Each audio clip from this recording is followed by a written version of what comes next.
Thank you both very much. The stories of faithfulness. We saw pictures in the kids' video. We saw them come up and sing with the leaders that serve downstairs in kids' ministry. And today on Father's Day, often we talk about the faithfulness that we see in others. In preparing for today, I spent quite a bit of time thinking about Father's Day in the terms of legacy, and the legacies that we leave and that have been left for us. And that song that Karen and Joanne just sang so wonderfully for us speaks of the legacies that God has left in his faithfulness for you and for me. The ones that God leaves on our hearts, the ones that he leaves in our lives, the ones that we realize how he carries us through difficult times and good times together, how he is faithful no matter what happens. He speaks of his love, his help, the fact that we can anchor ourselves to him, his faithfulness in your life and in mine. I think it's a good song, a great song to think of our legacies, and especially on Father's Day. As Clayton prayed and mentioned, as the songs that we sang, we know that sometimes there are really good memories and sometimes difficult ones, but through it all, God is faithful, that he has called us and that he has gifted us and that he is coming alongside of us no matter where we are. As I think about legacies this morning, I want to share just a little bit from the scriptures, and we're going to move fairly quickly today as we talk about some of these different things. But a legacy, clearly defined, is simply something given to us by someone else. So when I Google it online or look in the Webster's dictionary, it talks about, money left after the death of someone or property left. They have left a legacy for you. It can be something financial, something that is left for you. But those aren't the terms that I'm thinking of it today. Rather, as opposed to things that are left for us, material things, it is things that have been left or given to us that have shaped us, that have changed us. And often on Father's Day, we hear stories of how our dads changed us, right? How they shaped who we are today. We shared stories of God's faithfulness, how he loves us, wants us to be with him through Jesus Christ forever. And these things all wrap up into the body of the church, our church family. You'll note that on Mother's Day and Father's Day both, and this has been my practice ever since I came, was that we don't give gifts just to the mothers or just to the fathers. That if we have something, we recognize that all of us play an important role in influencing others in the church. All men and women, whether we have our own children or not, makes no difference in the influence that we have within the life of the church. Everyone watches us, everyone looks up to us, and we leave a mark on their life, whether it's good or bad or even indifferent. We leave those marks on people's lives. Now, I began to think about my own family and my own upbringing, and I have to say I truly do have an amazing family. Jamie and I both have been blessed with our parents and the families that we come from. I mean, my grandma's sitting right here. And we have an amazing history. Brett and Cheryl aren't here today. Both of them had to be working. But we were truly blessed as children with our parents and our grandparents as well on both sides. And these things left us with marks on our life that have brought us to where we are today. They are legacies, living legacies, if you will, that shaped who we are. Now, I recognize that not everyone is so, I don't know what the right word is, blessed to have the same family background that we do. Many have had struggles, and I'm not saying that ours is perfect or without struggle either.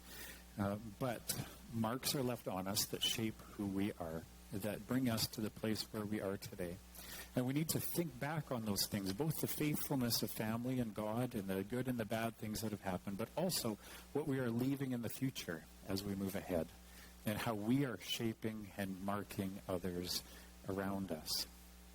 You know, it's because of the people in my life, not just my family, but my church growing up in Delisle. I think one of these is mine, sorry.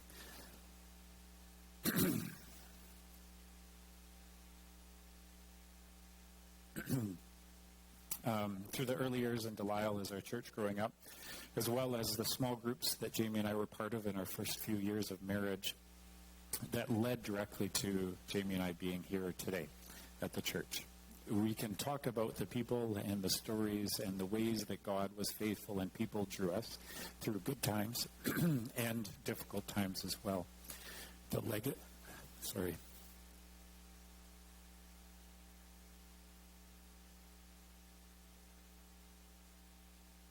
Excuse me.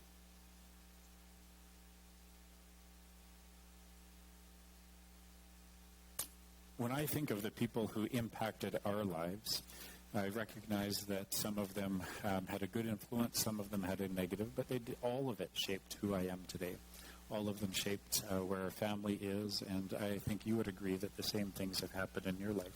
There are good times and bad times through it all, as we sang, or as Joanna and Karen sang, God is faithful, and he brings us to where we are now. And I think that we would all agree that we want to leave a good legacy in other people's lives. We want to leave a godly legacy.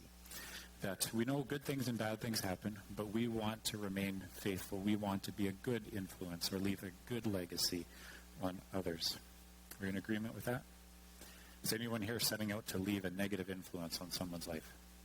If you raise your hand, there will be time for prayer after. We make mistakes, we all do, and we can find forgiveness for anything that goes wrong. But at the same time, we want to strive to do the best that we possibly can. You know, I learned from my father many different things. I learned how to use my hands. I learned how to be kind of a small acreage farmer, a jack of all trades. But I also learned how to keep a calm demeanor in difficult situations. Not that I never lose it, but I can also say I've never been in a fight, even though there's been some very close situations. But I remember watching him deal with difficult situations and the way that he was able to establish a relationship and credibility in that. I credit many of the things to imitating my own father, imitating those that I watched in the church in Delisle. I watched his heart, his love, his sweat, his tears, and most of all, his faithfulness through all of life's ups and downs. And it left a lasting impression and a living legacy. And I hope that's what I get to do too, not only for my children, but for all who are watching. Because we need to recognize that it's not just our children, but it's everyone in the church. So our kids, when they come up and when they greet you in the greeting time, when you see them before and after church, all of the interactions that we have leave a lasting impression on them. All of the interactions that you have with each other leave a lasting impression on each other as well. You know, I wonder sometimes what people will share about me. Often we don't hear these kind of things about people's lives until they have passed on, and you get together at a funeral and they share the stories that have left a lasting impression. Some of them good, some of them bad, some of them humorous. But all of them are important because they have shaped the people that are sharing those stories. We need to remember that I've never been to a funeral or read an obituary where the first line talks about their net worth or the size of their house. It all talks about the relationships that they have had with others and the things that they have done with others. It's not necessarily what we leave behind, but how we interact with people and how we live our life. Throughout Scripture, God speaks to all of the people from the beginning of the Old Testament till the end of the New about how we interact with one another. And he talks about the important ways that we can leave a legacy that is both godly and lasting, not only on this earth, but of eternal significance. And there are two passages that are almost identical, one in Deuteronomy chapter 6, and then another passage that's actually found in 3 different Gospels, but we'll read it from Mark chapter 12. If you want to turn with me to Deuteronomy chapter 6, I want to read there a passage, and this came from Moses. And it was just as they had come into the promised land, and he was establishing some of the guidelines that they would use. Or actually, it was just before they went into the promised land, because Moses didn't go with them. But he had given them guidelines that would help guide and direct the early Israelites as they settled and as they grew and as they established themselves. And this is very, very common. It starts in verse 4 where it says, "Hear, O Israel," this is Deuteronomy chapter 6, verse 4, "the Lord our God, the Lord is one." Then he goes on to say, "Love the Lord your God with all your heart and with all your soul and with all your strength. These commandments that I give you are to be upon your hearts. Impress them on your children. Talk about them when you sit at home and when you walk along the road, when you lie down and when you get up. Tie them as symbols on your hands and bind them to your foreheads. Write them on the doorframes of your house and on your gates. Love the Lord your God with all your heart and with all your soul and with all your strength. This they referred to as the Shema. This would be the first piece of scripture that any Jewish person would memorize. And it is something that literally, and you still see if you see pictures of Jews who have little boxes on their wrists or even on their foreheads, this would be the verse that is written and recorded in those boxes. It would be written on their doorposts, it would be memorized, and it would be talked about. Because it is the key to living in a godly life and leaving a legacy that lasts beyond them. Love God with everything you have, your heart and your mind and your soul. All of your heart and all of your soul and all of your strength, as Moses writes.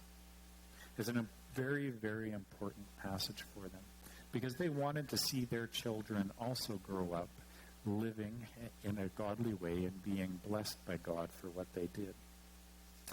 And so it says, basically, put God first in everything that you do. And we could track through the Bible how people did it following this. And we see some great legacies that are left from people throughout the Old Testament and the New Testament. And we can watch, because we can track with them, the fruit of their life, the legacies that were left in a good way. We can see also how they fell away from this and how they walked away from God and the legacies that were left from that and the lack of good things or lack of fruit that happened in their lives as well. You know, it's easy to look at other people. It's easy to look at other people and guess what they are living for. If they're living in a good and godly way, we can tell by the fruit of what they have left, of what they are doing, how they are living their life. A couple of weeks ago, I shared about Jonathan Edwards, who was an early Puritan speaker in the States in the 1700s. And I shared about his history, his living legacy of following God. Him and his wife had 11 children, and they were part of the Great Awakening.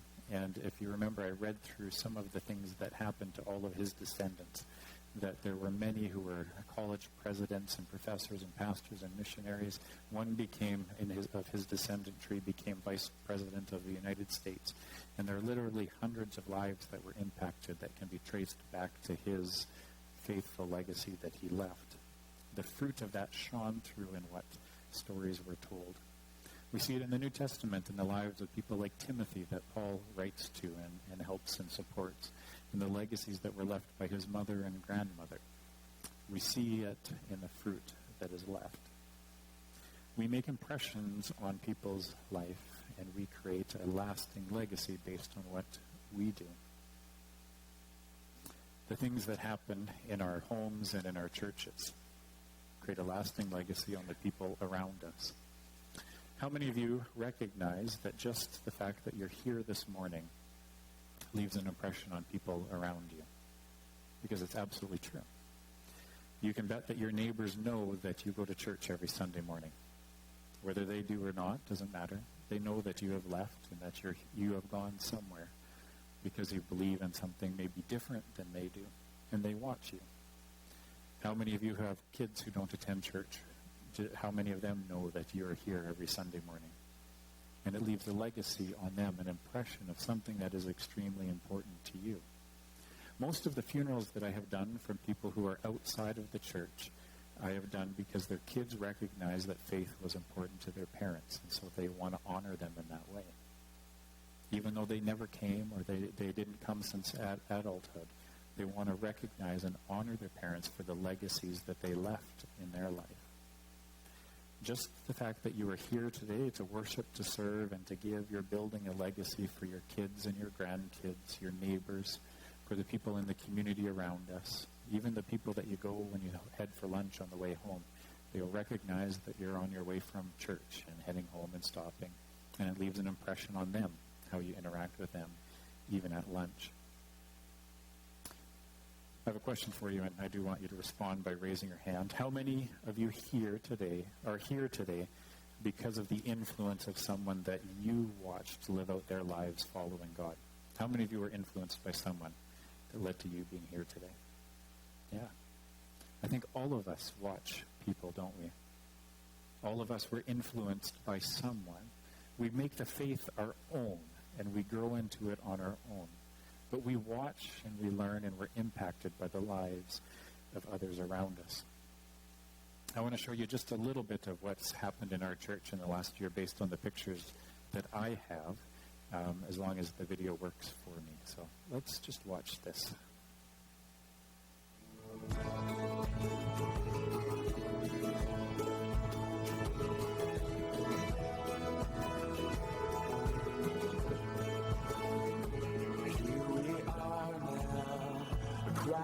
Assembled, peace like incense fills the air. Men and women, the sounds of children, young and old have come to share in the safety of this place. We have gathered by His grace. This is our church, a family of faith.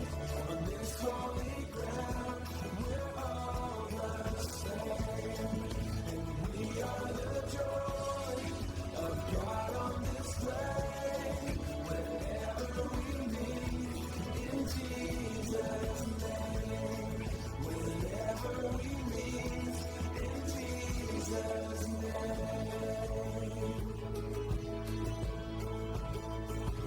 Walls are falling, hearts disarming, as His presence ushers in. Waves of mercy fill the building, as His Spirit stirs within. In the safety of His grace, we have gathered by His grace. This is our church, a family of faith. On this holy ground, we're all the same. And we are the joy of God on display. Whenever we meet, in Jesus' name. Whenever we meet, in Jesus' name.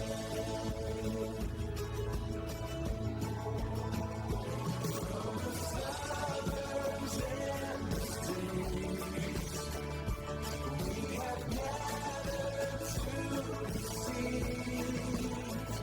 Some with plenty, some with need. 'Cause we are the family, His family. This is our church, a family of faith.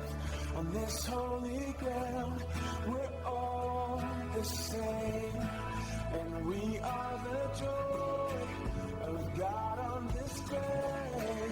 Whenever we meet, in Jesus' name. This is our church, a family of faith. On this holy ground, we're all the same. We are the joy of God on display. Whenever we meet, in Jesus' name.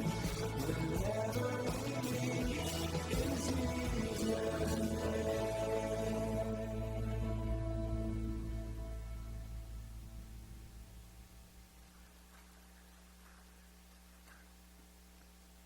Just a few pictures based on what I could find in the last little bit on some of the things that have happened in our church.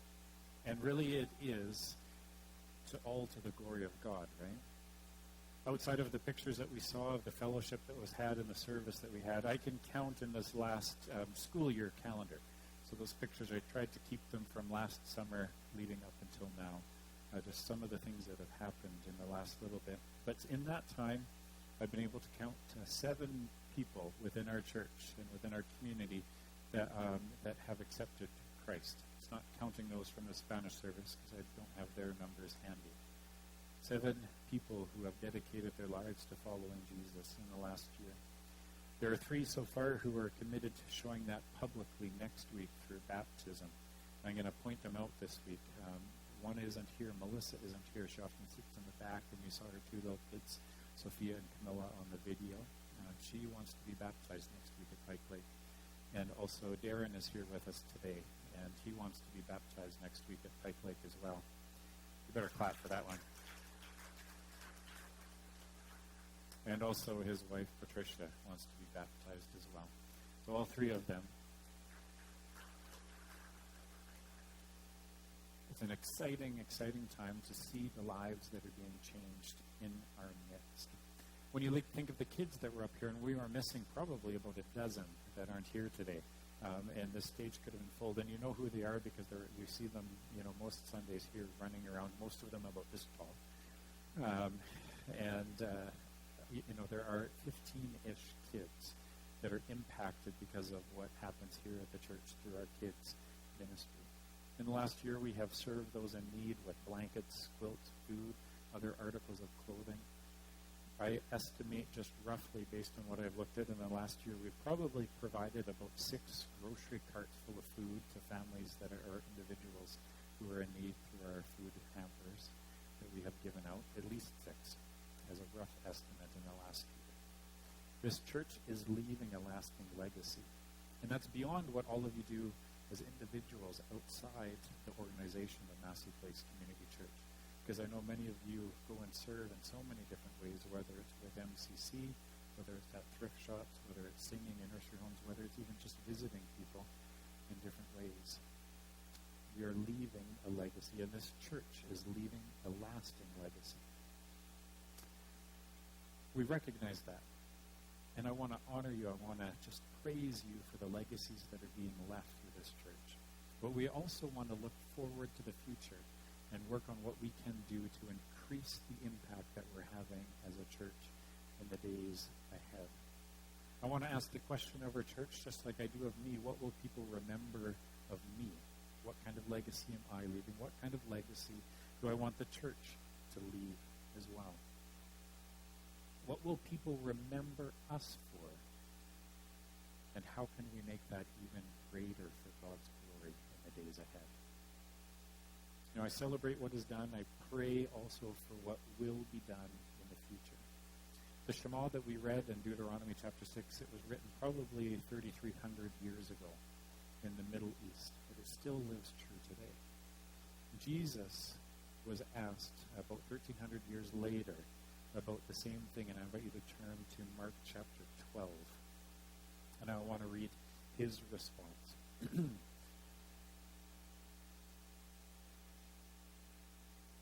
Mark chapter 12, verses 28 is where I want to start. So about 1,300 years later, there had been much that had happened in the Jewish faith at that time in religion. And many of their religious leaders debated about what were the most important things to do, because the Jewish faith is one that was based on rules and rule following. And they wanted to make sure that they followed to the best of their abilities. And so he had been questioned about many different things. He had been questioned about whether they should pay money to the government, to Caesar. He had been questioned about marriage. And then finally, one of the leaders, it says in verse 28, one of the teachers of the law came and heard them debating, and noticing that Jesus had given them a good answer, he asked him, of all of the commandments, which is the most important? Jesus responded. He said, the most important one is this. Hear, O Israel, the Lord our God, the Lord is one. Love the Lord your God with all your heart and with all your soul and with all your mind and with all your strength. The second is this.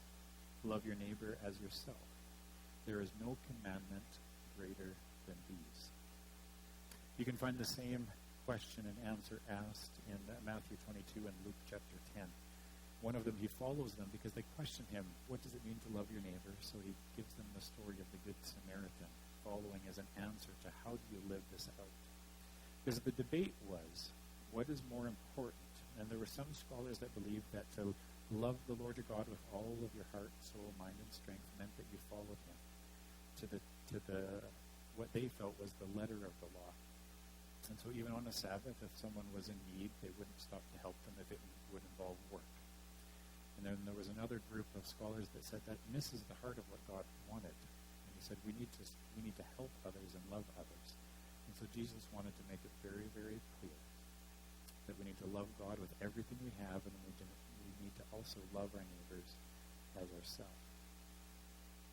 See, our calling, our position as followers of Jesus is not just about living worthy of God, giving him everything that we have, but it's also loving in a way worthy of God. Recognizing that we not only have a responsibility between our relationship and God the Father, but we have a biblical and godly relationship or responsibility between our relationship with others around us and the legacy that we leave. It's not just about me and God. That's definitely part of it, but it's also about me and how I interact with others. Love God and love your neighbor. When we think about our legacies, the ones that stick out are the ones that came not just as good advice, but came to me out of a deep love. That they were given, whether it was from my parents or godly mentors or other people, who they really, really wanted the best for me. And it came across in what they said and in what they did, both by their words and their actions in my life. Because we all know that people can give us all kinds of advice, but we really take to heart the ones that we know care for us deeply and love us deeply. As a church, I think it's the same. We want to bring our community, our church, to a place where we can show the world around us that we truly love them, both through our words and our deeds. We want to be a people who are impacting lives and leaving a lasting legacy, eternal legacies. You know, throughout the winter season, many of you will know this, but some of you may not, that our leaders, both the leadership team and other key leaders in the church, have been working hard and praying hard, seeking God's will for us in the future. A lot has changed as a church as we've moved through, Jamie and I being gone from last summer through a sabbatical time. There were so many great things, as we saw in the pictures, and great, amazing legacies, eternal legacies that have been left as a church. But we've been looking ahead. How can we be the best version of what God wants us to be for the next season of ministry here at the church? We've been working on it since really January, when I first came back, and had multiple different meetings with different people, and have prepared what you find in the bulletin in that yellow sheet in front of you. We want to be a church that leaves a lasting legacy, and we want our legacy to be lives that are transformed. We want to be really clear about that. We don't want to be a church that has a beautiful building in and of itself, or that looks like a pillar in a community of a landmark, if you will. We want to be a church that leaves a lasting legacy of lives that are transformed. On the front side, you'll see kind of a graphic, and I'm not a graphic artist, and I wish that it looked like blue skies and green grass and, you know, a windy, curvy road through the journeys of life, and maybe it'll get there someday. Maybe some of you can help me make that happen. But really, this sums up what we want to be about as our church on our journey here at Massey Place. We want to focus on kind of three different areas that we have that we're called to be part of. In our homes, on the top left, this is where life happens. Great moments of deep life change often happen in your home, both the good and the bad. It's where relationships are built. It's where questions are asked. It's where people come to meet Jesus, maybe for the first time and maybe for a point of eternal significance in their life. And as a church, we want to commit to foster those relationships with you. And so we are going to, starting in the fall, have three distinct and important opportunities for church-wide small group or Bible study sessions throughout the year, in the fall and the winter and the spring. And this is not necessarily new, but we're committing to make this happen and want it to be something that becomes part of who we are as a church, that it's important for us to meet together, because this is where lives are deeply impacted and legacies are left, is in the home. And how that looks exactly, we're still working on all of the details. We just know that it's going to happen. The first session is going to start in mid-September, following our kickoff Sunday, and will follow through till about December, or the end of November. And then it'll start in the winter and then the spring again. The second area is off to the right, and this is our church. We want to be we want to have revitalized and engaging services. We want to work at being the best that we can be, building off of the great things that are happening. We recognize that when we say we want to be the best that we can be, this doesn't mean that we will be perfect in any way. It doesn't mean that there's going to be a level that you have to attain before service in the church. It's far from that. It means that we're going to use exactly what God has given us to fulfill the goals that God has called us to in every avenue of ministry. And further than that, we want to engage in new ways where we can formalize our discipleship pathways, if you will. So starting with new believers right through to deep discipleship. We want to increase the level of knowledge and commitment and understanding and personal action that we have through our discipleship efforts in the days ahead. We want to see everyone grow, and we don't want to see anyone slip through the cracks because of something that we could have changed within our ministry. We want to work on our homes. We want to work on our church and becoming the best we can be. And we also want to work within our community. These are the people that we are called to reach, the people in our homes, in our streets, on our streets, and in our workplaces. We will continue to provide opportunities for invitation and for growth. We'll continue to work at ways that we can make our Sunday morning a welcoming place for those that we are reaching out to, but also having other opportunities outside of the building and on evenings and weekends. It may sound overwhelming. It's really not. It's all scheduled out, and we recognize that everyone has lives, and we're trying to help build into those lives, not take anything away. But we want to make sure that you know that we are here to build a lasting legacy, and this is what we want to be about as a church. Thinking about our reaching out, I have a question for you, and Father's Day is a good day to ask. How many of you have pictures with you of your family? Maybe if you're old school, you have them in your wallet. I want you to pull them out. If it's a wallet, some of you ladies may have. How many of you want to see the biggest picture album out of a purse? Who's got picture albums in their purse? Now, this may be cheating, but I think I probably have about 500 pictures on my phone. It doesn't mean that I win. But maybe your pictures are on something like this. Pull them out, and I want you to show some pictures of family, of people you love, to your neighbors around you. So pull them out if you have them. Maybe it's on your phone. Maybe it's in your purse or wallet. And share them with people around you. If you don't have them with you, maybe talk about them with your neighbor.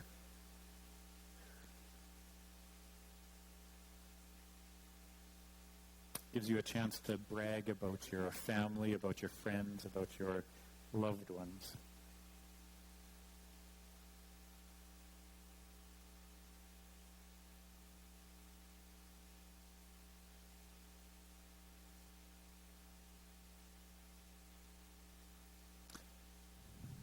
Like I said, I have hundreds of pictures on my phone and on my iPad that are with me at a moment's notice. I don't keep much on my wallet because it's so bulky. I really like smartphones because I'm slowly getting rid of like cards and I just like carrying less. But I have way more pictures than I ever did when I carried them in a wallet. What I want you to see is some of the faces and talk about some of the lives that you see there. So how many of you in the pictures that you showed or that were shown to you saw pictures of little kids or families? How many of you showed pictures of families? Raise your hand if you did. How many of you showed pictures of little kids or of families that you cared for and that you love for? Raise them up nice and high and keep your hands up. If you had pictures of your kids, your grandkids, of families that you love and care for. So I want you to know, let's keep them up nice and high. These are the people that we want to reach out to. How many of your people that you talked about and that you showed pictures of do not attend church? Many of them, right? These are the people that we want to reach into their hearts and into their lives and leave a lasting legacy of. So I can show you pictures of my family. I can show you pictures of my brother and his fiance. I can show you pictures of people who I love and care for, that I want to leave a lasting, an eternal lasting legacy in their lives. And these people moving ahead are going to be the focus of who we want to reach in the years ahead. Not that we're not doing that now, and not that we haven't been doing that, but I want you to know that we're going to get really focused on our ministry and on the plans that we have as a church, so that we can reach into our homes and in our church and into our communities, focusing on the people that we carry in our pockets, on the people that we carry in our purses, on the people that are loaded onto our devices, or the people that are near to our hearts. That we are going to focus on them. I invite the worship team to come up, and I just have a few things to say as they come up, and then we'll have a couple of songs. But as a church, we're going to work hard at helping you change the futures of the people in that group, the people that you carry in your pockets. To do this, some of the things that we're working on are on the back side of that yellow sheet that you have with you.